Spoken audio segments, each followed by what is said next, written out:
भाई कुछ बच्चे ऐसे होते हैं जो पूरे साल नहीं पढ़ते हैं और भाई फाइनल्स में ऐसा होता है कि भाई उनके नंबर एक साथ 80% आ जाते हैं, 70% आ जाते हैं। पता है क्यों? 15 से 20 नंबर तुम खींच लोगे, आई कैन गारंटी। सीबीएसई का जो एग्जामिनर है ना, वो तुम्हारे को मार्क्स तुम्हारे लेंथ के बेसिस पे देता है कि कितना बड़ा आंसर लिखा है।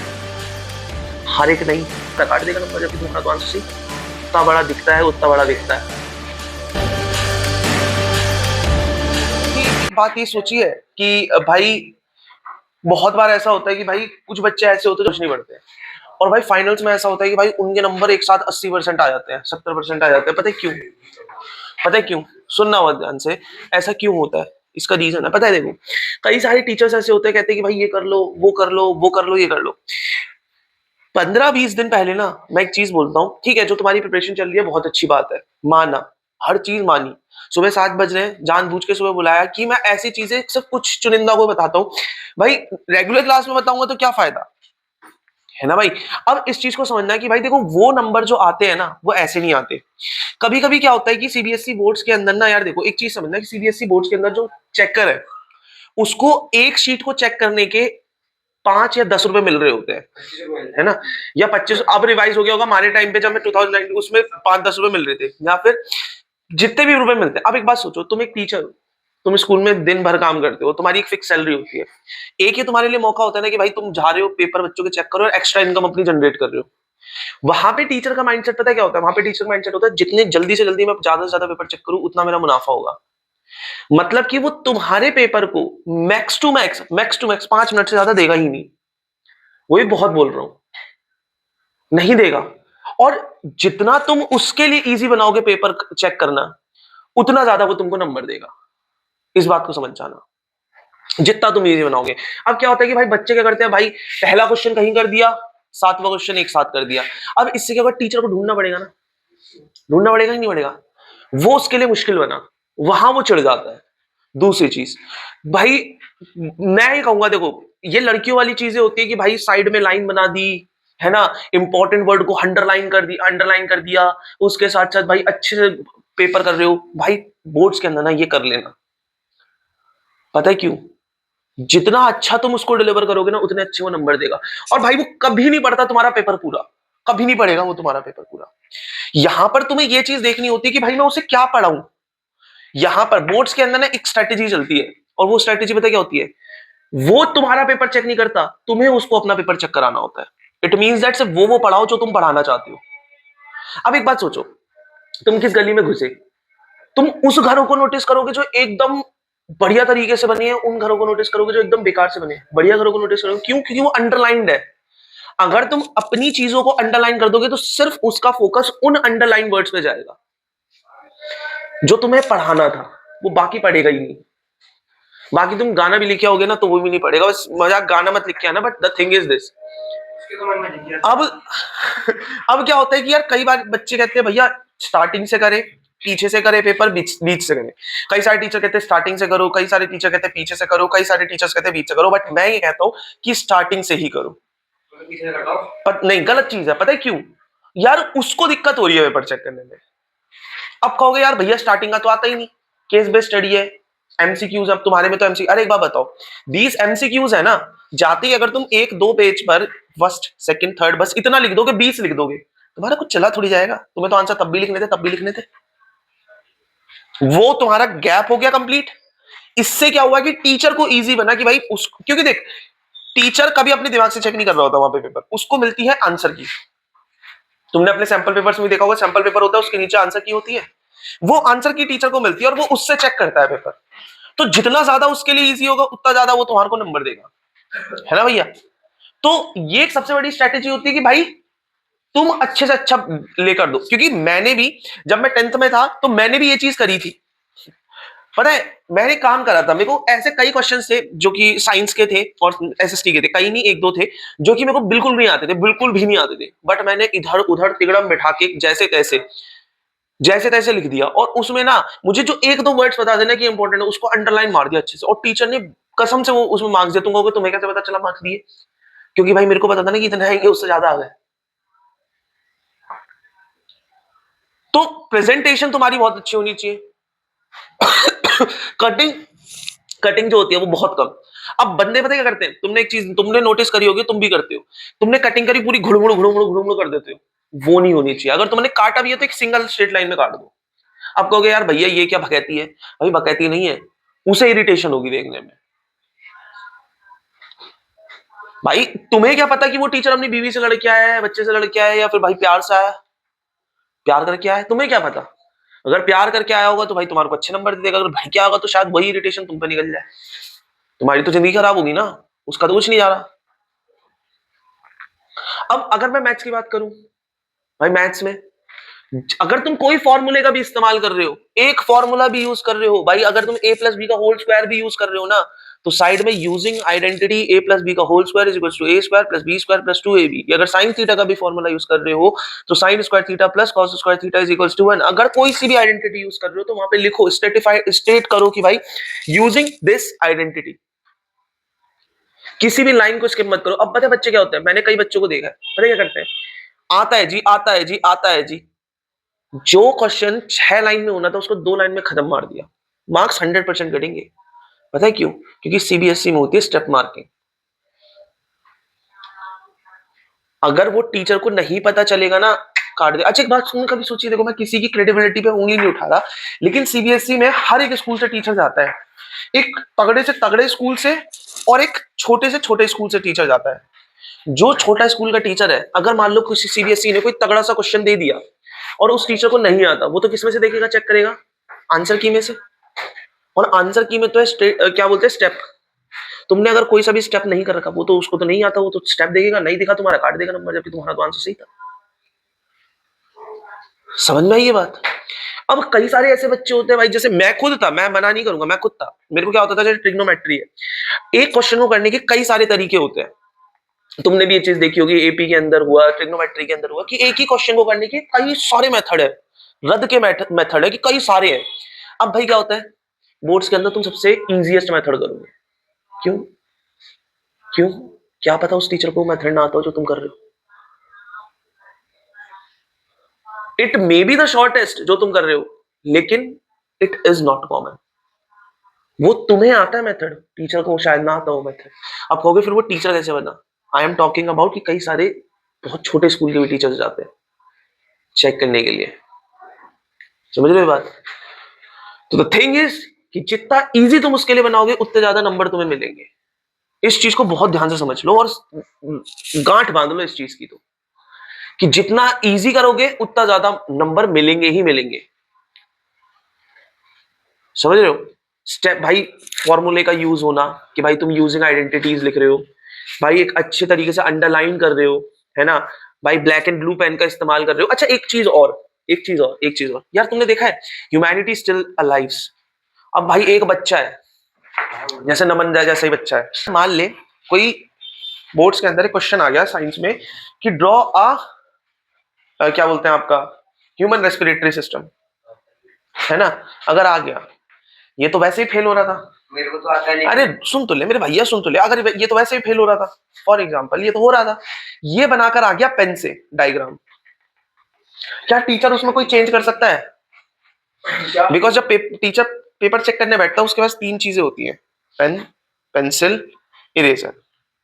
क्या वो कुछ भी चेंज कर सकता है? इसके पेपर में कुछ भी चेंज कर सकता है, अगर वो इसको दिल रख के पास करना भी चाहता होगा तो।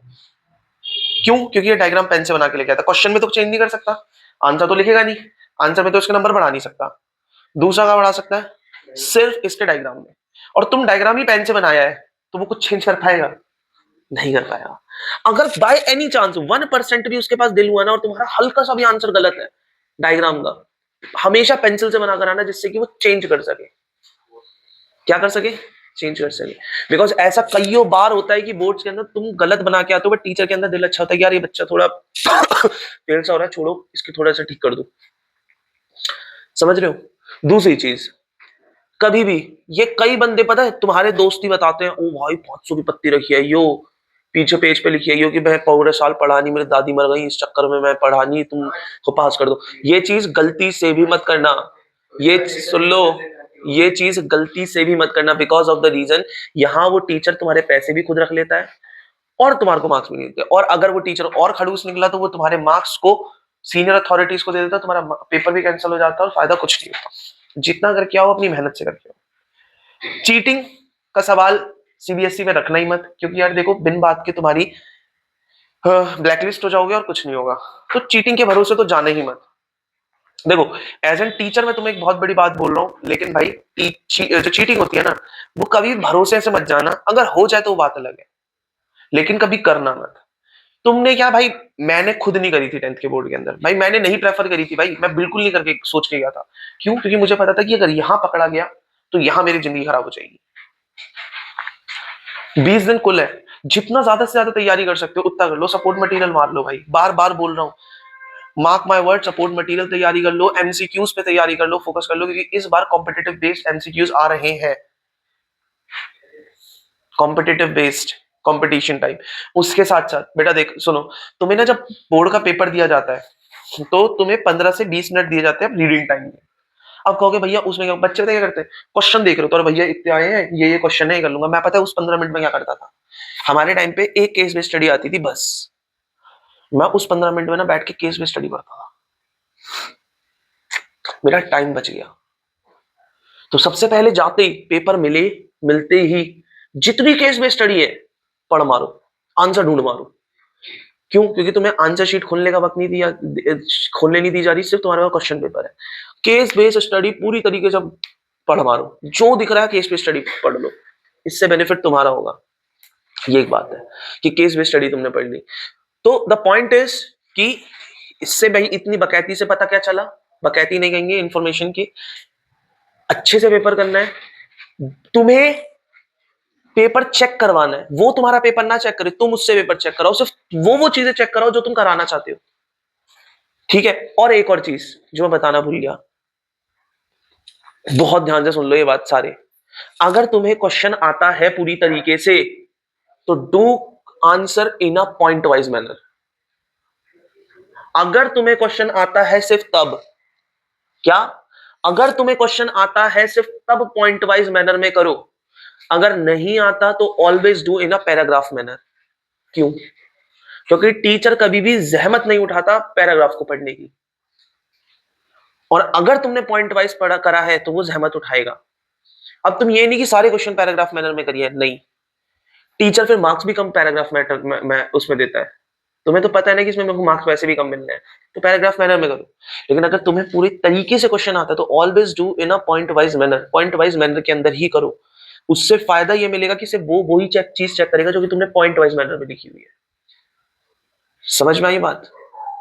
आ गई? और एक चीज और करना, जैसे ही आंसर शीट मिले, खुल जाए, सबसे पहले पीछे दो चीजें, मैं जब पेपर देने जाता था मैं दो चीजें बनाता था सबसे पहले पीछे वाले पेज पर। एक ट्रिग्नोमेट्रिक क्या डिग्री की वैल्यूज, ये भूल जाते हैं। दूसरा, अगर साइंस का पेपर है तो पीरियोडिक टेबल बना दो था। क्यों? क्वेश्चन आते हैं इससे, पीरियोडिक टेबल बना देता था जिससे कि मेरे को याद रहे। मैं रट्टा मार के जाता था भाई ये है, और जाके बना दी, इससे मैं भूलू ही ना। अगर भूल भी गया तो पीछे से तो देख लूंगा। हुआ कि नहीं हुआ? जो तुम्हें आइडेंटिटी सबसे हार्ड लगती है, जाते ही अपने आंसर शीट के पीछे बना दो। फंसनी, पहली बात तो फंसोगी नहीं। क्यों? क्योंकि तुमने अपने आंसर शीट के पीछे बनाई है, वो तुम्हारी आंसर शीट है। जब टीचर अलाउ करे सिर्फ तभी, वो तुम्हारी आंसर शीट है, इसलिए तुम्हारे को टीचर बोलेगा कुछ नहीं। तो ये चीज करना, ठीक है?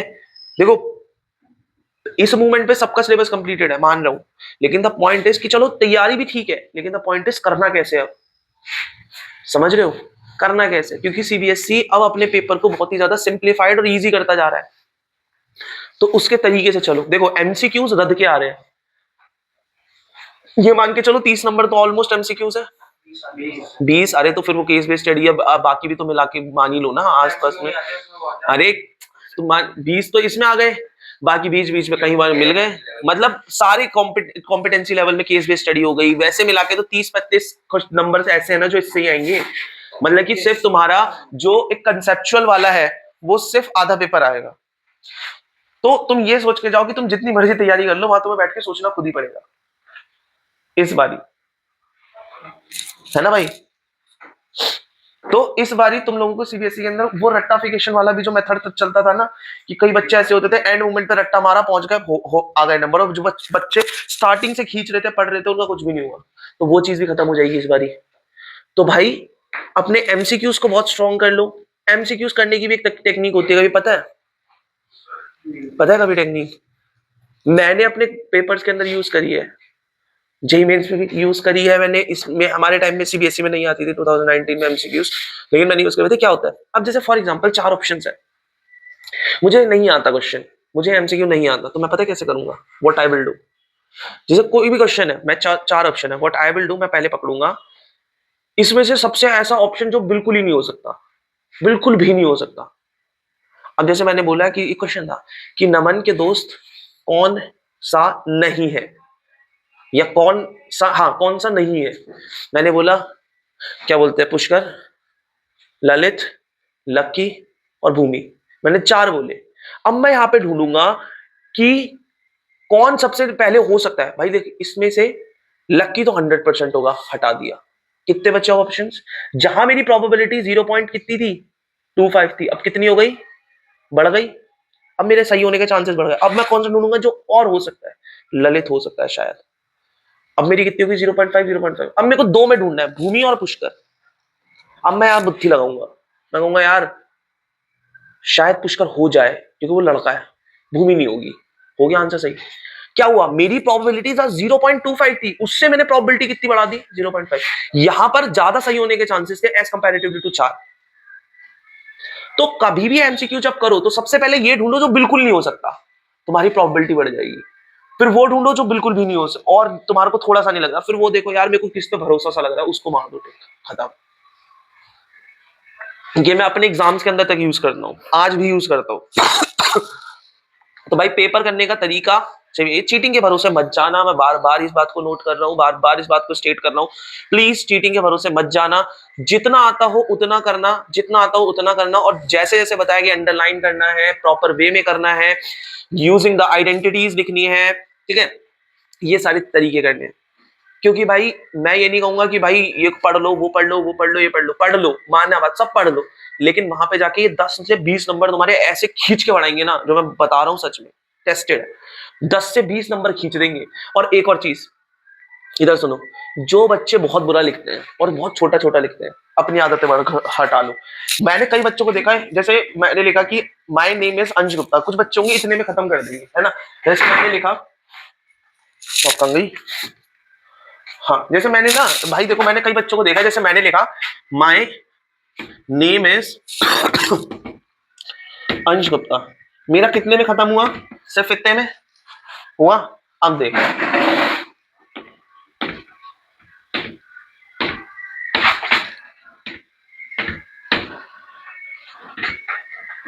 कितने में खत्म हुआ? बात तो सेम लिखी थी, बात तो सेम थी। पता है क्यों? ये बात मैं क्यों बता रहा हूँ? क्योंकि सीबीएसई का जो एग्जामिनर है ना, वो तुम्हारे को मार्क्स तुम्हारे लेंथ के बेसिस पे देता है कि कितना बड़ा आंसर लिखा है। हर एक नहीं, हर एक नहीं, लेकिन कुछ तुम्हारे वर्ड्स के बीच में गैप होना चाहिए जिससे कि आंसर बड़ा लगे। जितना बड़ा दिखता है उतना बड़ा दिखता है, इस बात को समझ जाना।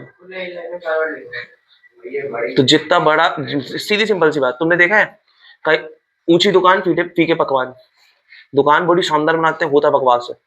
तुम्हें दुकान शानदार बना के आनी है, क्या पता टीचर इंटेलिजेंट हो तो मार्क्स देगा ही देगा क्योंकि तुम सही लिख के आए हो। अगर टीचर नहीं हुआ तो वो तुम्हारे को एटलीस्ट ना पढ़ के भी दे देगा। समझ भाई बात? तो ये चीजों का आई होप सो कि तुम लोग इस्तेमाल करोगे और भाई आराम से 15 से 20 नंबर तुम खींच लोगे, आई कैन गारंटी यू। तो दैट्स अ थिंग। क्लियर है? पक्की बात? श्योर? 100%? ठीक है, चलो अब हम बढ़ते हैं मैथ्स की तरफ, हम जो कर रहे थे।